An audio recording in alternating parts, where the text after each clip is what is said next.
Hey, welcome to Could Possibly Go Wrong. The show that celebrates life's curveballs. When things go sideways, we laugh because it makes a great story. When plans derail, we pivot and find something even better. And when it really hits the fan, that's when we grow, because that's where life lessons live. So buckle up. What could possibly go wrong?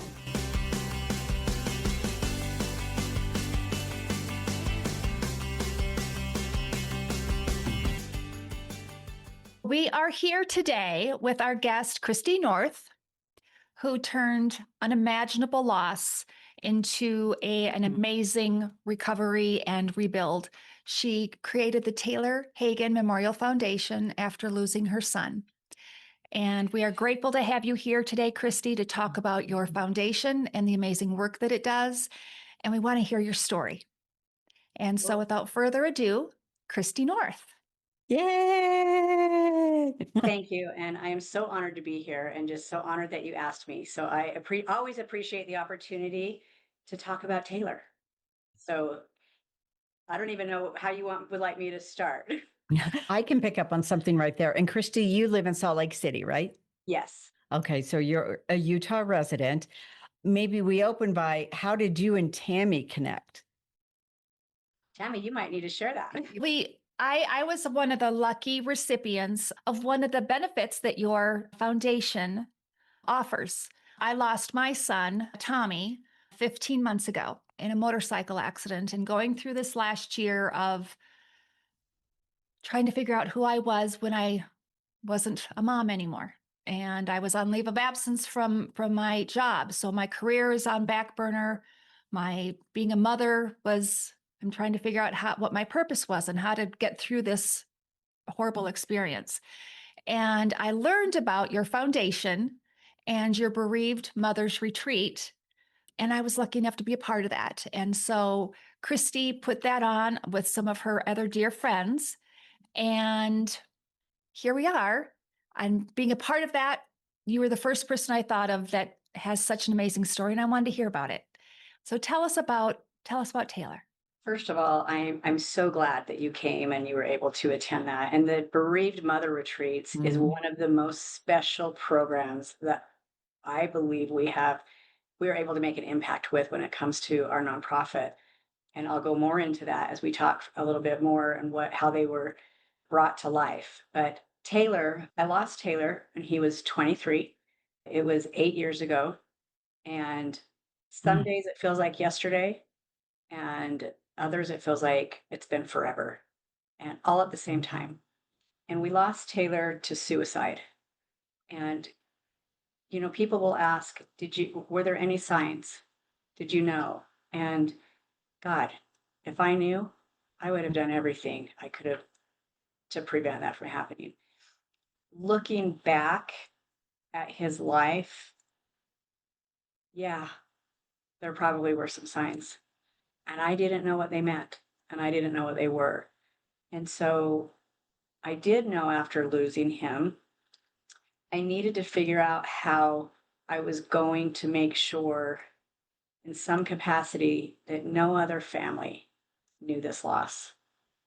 And alongside of that, I wanted to honor who he was and the legacy that he created and that nobody ever forgot. And so we started the nonprofit in hopes that we could make an impact here locally. My goal was that we would do a direct impact with our youth, because if I look back at Taylor's life, it's probably started in his teens and just built over the years into something bigger than we ever could have imagined. And so my goal with our teen program is to impact our youth and give them the coping skills and the tools and the support to hopefully help them navigate their journey so that we can prevent our young men from making decisions that are so profound. That our nonprofit was started as a family, and you guys feel free to cut me off wherever you would like. Our nonprofit was started as a family, not knowing what it was going to look like. I had no idea what it would evolve into. And today, 8 years later, we are on our 8th gala. where we raise the most money for our programs. Our programs involve the bereaved mother retreats, our teen youth program, which are called the Taylor Hagen Leadership Camps, where we impact over 50 students in our community to help them, like I said, find the tools and the support to connect. And then we have our Hope Basket program. And I don't know if you went through this, Tammy, but I remember feeling so lost. Where do I turn? I have 5 other children, and I have no idea who to turn to help them find therapy. It was just one place I didn't know where to go. And so this Hope Basket program, we designed to put everything that we could in terms of resources that would help a family to take those steps. And so that's a referral program where people just hear about someone losing a loved one and they send us a name and we send a basket out to them. So those are our 3 programs. So if you were to guess, how many of those baskets, how many lives have you changed with giving those baskets to help those families? I don't know that I could do the math. I can estimate I would say we probably do about 10 to 15 a month. And we've been doing that program for 7 years. Wow. Touching a lot of lives. I hope so. Yes, I hope so. You definitely touched my life. After attending your retreat, I came home and my husband said, "You turned a corner this weekend." And Beth and I are together every day. She said, "Something changed in you over that weekend." I can speak to that as the best friend. And Tammy needed something like that. She was like, you have mentioned, she was struggling and she Yeah. needed something like that. And when she came back, I was like, I don't know who you met or what was said, but it had a profound impact on her. There's It did. so So much power in that connection and the validation. And when you lose anybody, for us, we lost our children. And when you don't have anybody that knows that loss, and you learned this from the retreat, Tammy, the retreats are not specific to suicide. It's all child loss. And the reason why I opened it up that way was because I had learned it doesn't matter how we lose our child. We have this the similar emotion, anger, should have, would have, guilt, regret. Doesn't matter. They're all going through our head. How could I have recalled? Could I have done something different? Could I have said no, don't go do that? Whatever that loss is. And so as a mother, we share that. And we can also learn from each other. When we hear other stories, there's something we can take from that helps us do our. And on top of that, we have mothers that all mothers that were 20 years into their journey, to the mother that's 1 year. And the mother at 20 can look at the mother at 1. God, look how far I've come. And the mother at 1 year looking to the woman who has gone further down her journey to say, I think I can do this. And so that's why I think it's so powerful that we get to do a combination of all that. And you have shared with us how Taylor died. Thank you. That's a tough revelation. Tell us how he lived. Tell us about his personality, what he enjoyed. He's alive here and now. So Taylor, he was the middle child, and my biggest challenge, I always said to him, Bud, you have taught me more about being a mother than I ever could have imagined what it takes to be a mom. And I tell him that today. He has taught me so much on the other side that I'm still learning. And he was the type of son that if I was home alone and he went out for the evening, he would call me, Mom, do you need me to come home? Did you lock all the doors? Is everything, I do feel safe. And so he had a very tender, thoughtful heart. And yet he was also a shit. That's speaking your truth. He had, and only mothers can say that about their kids, right? Nobody else. If somebody else were to say that, you're like, you don't get to say that, but I get to because I'm the mom. Yes. Because you birthed him. Yep. Yes. And he was one of those, he was super humble. I was just talking about this the other day. I so loved how humble he was. He had more girlfriends than he could count. There was a line at the door at his services. My heart broke. He didn't discriminate when it came to his friends. He attracted everybody. When he walked in a room, the energy shifted. Everybody knew he was present.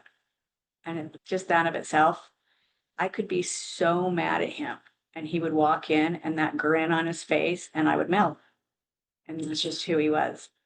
He was an athlete. He played hockey all over the country and in other countries. So he's a very talented hockey player.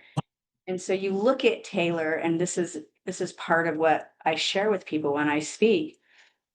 Suicide doesn't discriminate. Mhm. He was beautiful, great personality. He had a family that loved and supported him, would have done anything. He had so many friends, but Taylor also wore a really good mask.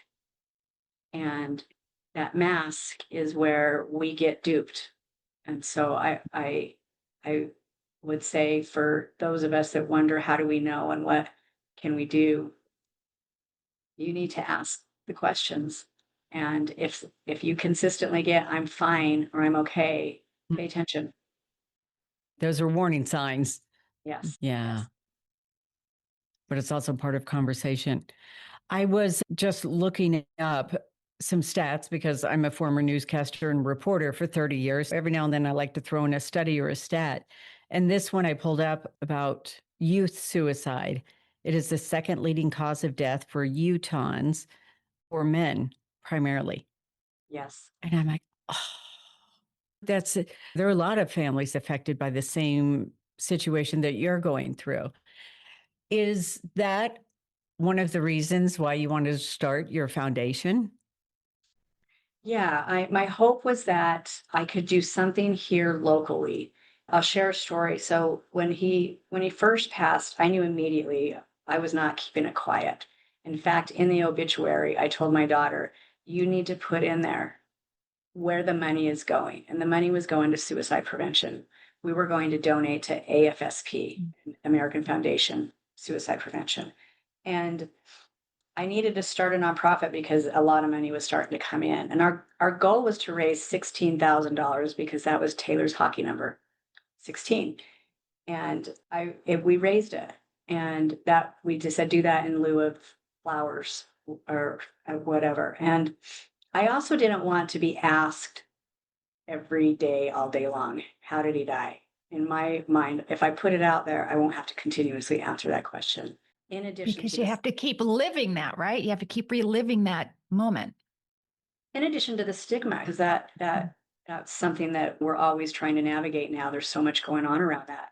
But I remember getting that check or getting that money, and I called up the rep for AFSP, who I'm good friends with and adore, and I said, I have a check for you. And my in my mind, I my goal was that that was going to help some people. And I have I got a letter in the mail, and it said that it had gone to salaries. And at the same time, and I say this with so much love and respect, I understand that because nonprofits that big, they need to have people that are doing that work. And so I do have a lot of respect for that. But in my mind, that's not what I had expected. And so I knew then that our nonprofit was going to be local and it was going to impact lives. And so we wanted to make sure the money went into the schools and our bereaved mother retreats. Suicide goes up exponentially with parents who lose a child. And so while we are healing and bringing hope to our mothers, it's also prevention. And I feel like with all of our programs, that my hope is that we are helping healing in that regard as well.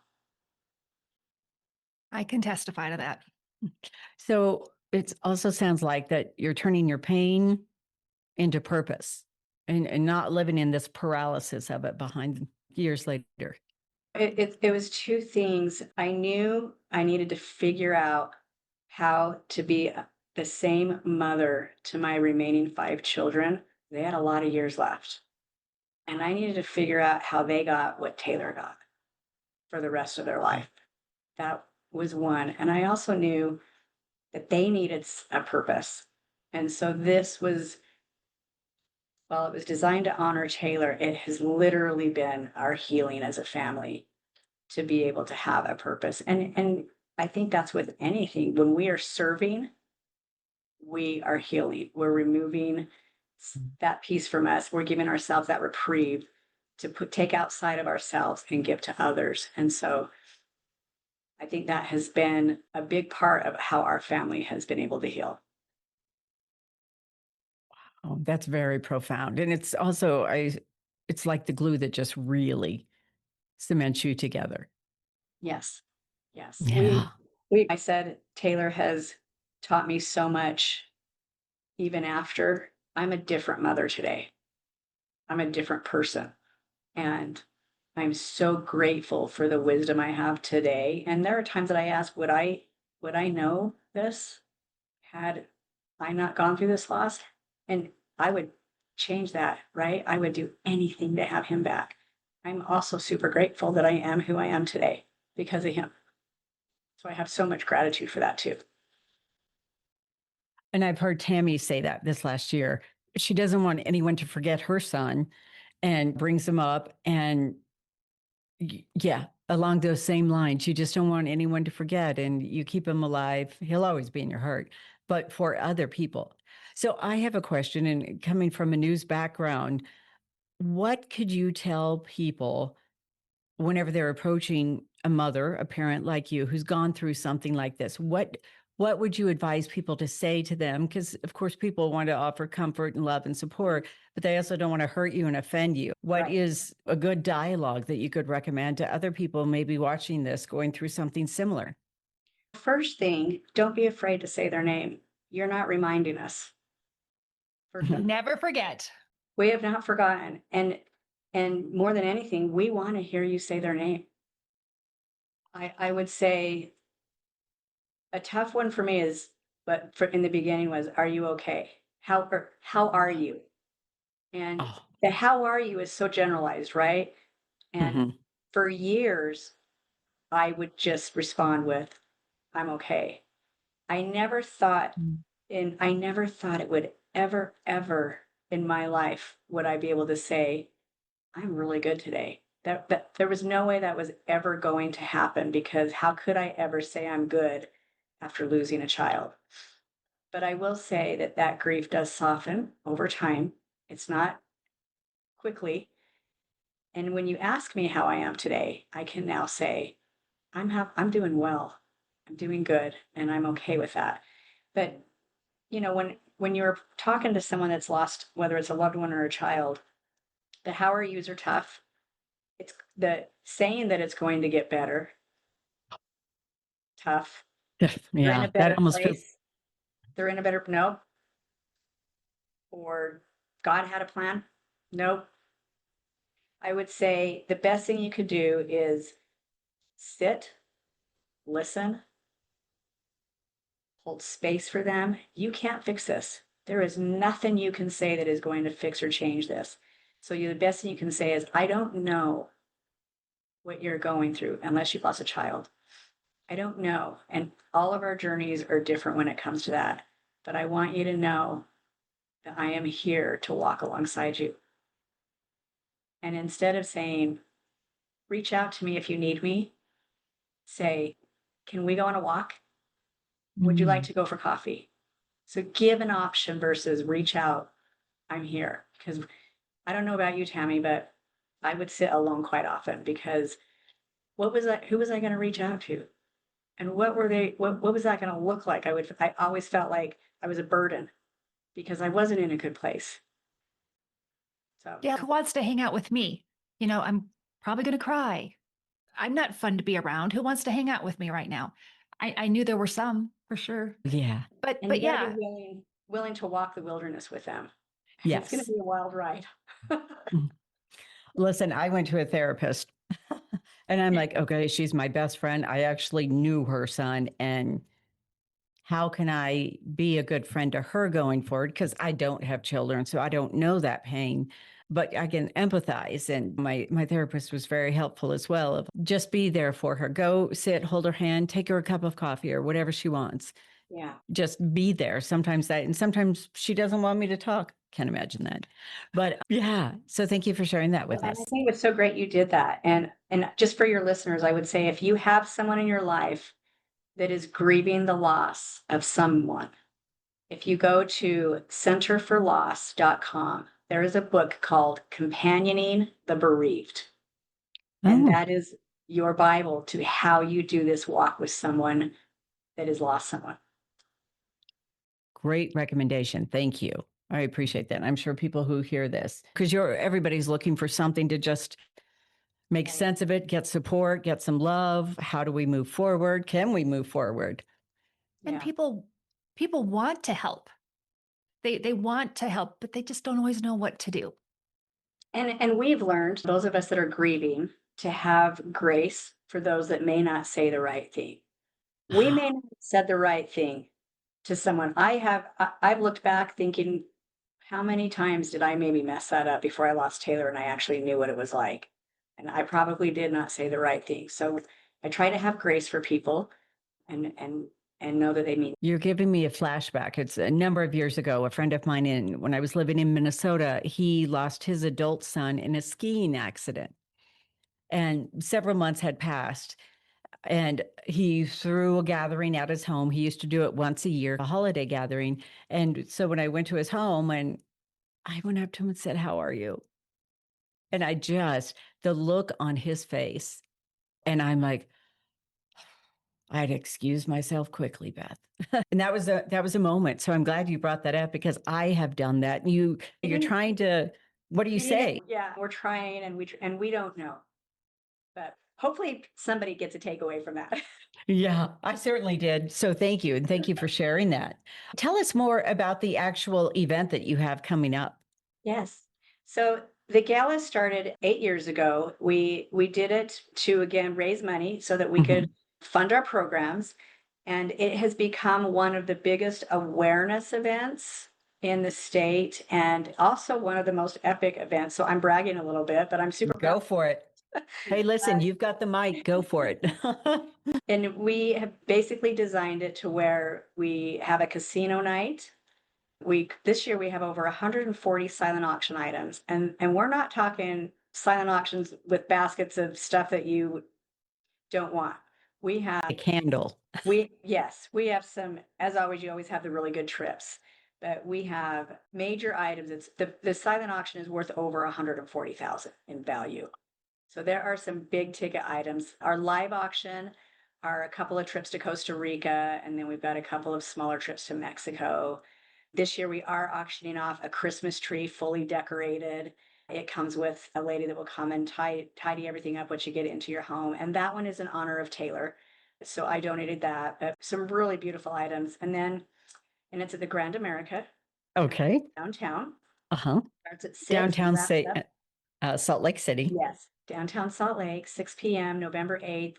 We are almost sold out. So if anybody is interested, I would say get your tickets. We are filling up pretty fast. And if you're looking for just something to do or you're trying to think of a creative date night, why not go have an amazing evening while also giving back to your community? And I will wrap up with not this part of it. Our board members are all volunteers. So we do not have any paid staff. The money is going back into the community, and we're super proud of that. Wow, that's amazing. That's amazing. Thank you for sharing that with us. And anything that we can do to help publicize that. Can people go online and still get tickets right now? Yes. So you would go to Taylor Hagen, Memorial Foundation.org. Okay, terrific. And we'll, of course, post more information about that later. As well as just making a donation. Love it. Yes. Yes, you can do that right on the website. And our programs are also outlined on the website. Any final thoughts on how to continue to get the message out more broadly? If we're talking, if you're specifically saying about our story, I would say People are afraid to talk about suicide. Mhm. Mental health can be so generalized because there's so many aspects to mental health. And I would say that we need to be more aware. We need to be really good listeners. We need to Mm. be able to listen without judgment. And my advice to parents is if you cannot handle the tough conversations when your children come to you with something such as, my grades aren't great, I just hit somebody, rear ended somebody, and you are freaking out, they're not going to come to you with the tough stuff. I put it like a first responder. When we get in a car accident on the freeway and we pull over the side of the road and the police officer walks up to us, does he come up to us and say, "Oh my God, look what you just did. Look at how many people can now not make it to work. You've affected all of these lives." No, they don't do that. They walk up to your car and they say, "Are you okay?" And then they get into the details of what happened. So, my advice to parents is take everything in as calm as you can. I know that it's hard, but if they see us react over things that it may not be life changing, they're not going to come to us with the things that are. And I think boys can be even more. They keep their feelings even a little bit more close to the vest. Yes, we need to watch our boys closely. Oh, thank you for sharing that with us. We appreciate it. And you and Tammy connected, of course, at the retreat. And you should know you've already had a profound and positive effect on her. So happy. It it Mhm. it was When I I know it's question why we're doing this, it's hearing that, Tammy, that makes me go, okay, this is why. This is why we're doing this. it was difficult and magical and rewarding and healing, and it changed my process. It changed my journey through this, and I can't thank you and the foundation enough for putting together programs that support so many people in such profound ways. It was life-changing for me, and as we were working through this, you were such a critical part of it. I wanted to be able to thank you for that important role that you and your foundation and all of your amazing friends. Leanne and Um, Kim, I couldn't do it without them. I'm not going to cry. I'm going to cry. So I, I know. I, Thank you for saying that. And I'm so grateful that you were able to come because it takes courage to show up and to see the transformation is beautiful. really, So you have obviously this event coming November 8th. The rest of the year, how do you cope and move forward? I spend a lot of time. In the beginning, I did a lot of solo trips. I used to call them my Taylor trips. And I would leave for a week with just me and I go somewhere by myself, take his photo, take anything that what represented him, and I would do a week with just he and I. I haven't done that in quite a while, but I will be taking a trip after this gala because it takes a lot. It takes a lot to put it on, and I have an amazing board and team that help navigate it. But I also have a Lego room. I don't know if you knew that, but I have a Lego city and I've taken up half the basement. And that has become my creative outlet, which is where I can really let go of everything going on in here.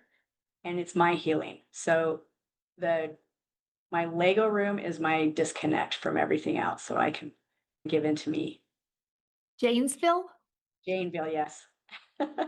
Yes. And I do watch, and I just think it's amazing what you've put together down there. It is. It's a full city of Legos. It's really cool. Tell us what it looks like for those of us who haven't seen it. Paint a visual picture here. All the colors of Legos and Yes. this entire city, and you just keep adding to it. And I just think what a wonderful creative outlet. It has been, and it's been how I've navigated my grief. For sure, it has been that. We talk about this at the retreats, finding something that helps you, what we call mourning. We want to get from grief to mourning in our journeys. Grief is Mhm. everything on the inside. that we hold and fester in. And mourning is us on the outside. And when we can express and share and talk, and for me, it's the Lego, it's the candles that we make for the baskets. That is our mourning. And that is our goal for anybody when you are navigating grief, is to get to mourning. But Janeville is a Oh, representation of all so many things. You can find my Instagram account is building Janeville, and yeah, it's a fun healing outlet. are there any other contact information, social media, website, anything that you'd like to refer people watching this to? Yes, we have our social media. You can follow us for the Taylor Hagen Memorial, and we're on Instagram and Facebook. And the website, again, thmemorialfoundation.org. And if you are a mother that is looking for something similar to what we're talking about with healing, those programs are all listed on that website. And you can also reach out to me, and I'll share my phone number if you want to put that somewhere in your transcript. Okay, thank you. We'll do that off camera. And I think Tammy has it. Well, I'm so grateful that you have taken time, but I have one unrelated topic. Okay. I am a 38-year retiring tomorrow banker, and you got to go ring the bell at the NASDAQ. Tell me what that was like. I had no idea that was going to be something that I would look back and go, wow, that's one of those bucket lists that I had no idea was going to be on for me.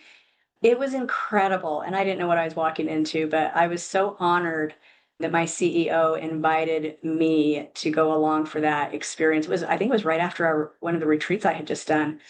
And it was, I can't describe it. It was so much elation and just celebration. But yeah, I Well, don't even. I watched it and I'm like, look at her.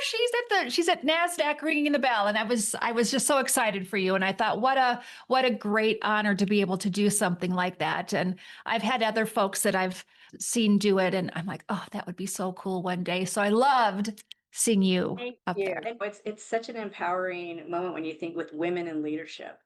And it was just such a beautiful representation, and having and being able to have that opportunity. I was so grateful. And Taylor was looking down, going, that's my mom. She's the bomb. Made me cry. Yeah. Sorry, I Yeah. didn't mean to make you No, I cry. love it. I love it. So good. I love it. Thank you. Thank you. I know there's a number for suicide. Yeah, the suicide hotline, we want to make sure we mention that. It's the National Suicide 988, Hotline, which is yes. 988. So if other family members are struggling, there's immediate help and a phone call. You could reach out, and people man those lines 24/7. So we want people to know, in addition to all the services that you offer, that there's 988 out there that anyone can call from anywhere, and you'll get connected to trained counselors, and they're there to serve as well. So we just want to throw that out there as well. Perfect. Yes. Cristie, good luck on your Thank you. November 8th gala. Viewers, please go to the website. If you are so inclined, make a donation. It does amazing work, and so grateful to have you on, Cristie. Thank you both. Congratulations to both of you. And I just wish you so much luck and joy on everything you're doing in your retirement. And I will be following your journey. So keep it up. Love it. Thank Well, you. Have a great next few days. thank you, and ditto. And this will let you know when the podcast goes up. But thank you for your time, and thank you for sharing your son with us. Thank you.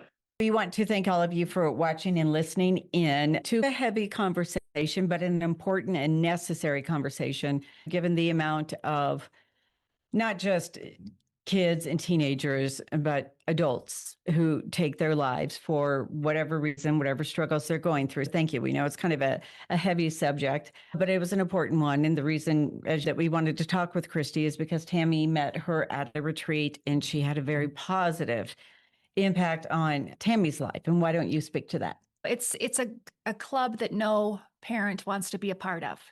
But I found such comfort in having the experience with these other amazing women who have lost their children to in all sorts of different ways. But it was such a profound experience, and going through something that is so painful, having that experience was a game changer for me. And to be able to be in a position to help bring awareness outside of even Salt Lake about the amazing work that Cristie is doing. It just feels really good to try to share her amazing message and how she took a tragedy and has turned it into something so amazing.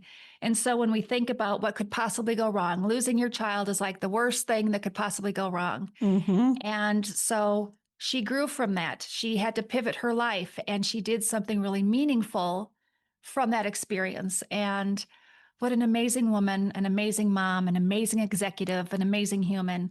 And feels really good to be able to have her on the show and tell her story and to talk about her sweet son. And even though she's based in Utah, her message can speak to anyone across the country. Any parent, she offered some sage advice on how to talk to people going through it, because early on, when you're so distraught, and we all want to just love and hug on the people who have lost someone, but you also don't want to say the wrong thing and make it worse or seem insensitive. And so she gave some really important advice and some takeaway for people that as you approach others going through the same thing. And so that was really important too. It's a tough subject to tackle, but also ahead of the holidays, because the holidays tend to be pretty hard on families. And so just know going in that there are some resources available in addition to the Taylor Hagen Foundation, 988. And so we just wanted people to know that as well. And given what Tammy's gone through this last year and a half, it doesn't matter how you lose your child, you lose them. But what we walk away knowing today is, I didn't know Taylor's name before today, but we do now. His mom is getting the message out, and we will never forget Tommy. That was Tammy's son. My baby. So anything else? Otherwise, we'll end it. Great discussion today. And being able to do this with my best friend Hey. and our other dear friends that we'll have on in the future too is just really special. So thank you. Final parting thought. If you have any ideas for guests that you would like to see in our show, reach out to us, let us know. We're open to it. Now that's it. The final word. Hey. And what could possibly go wrong? go wrong?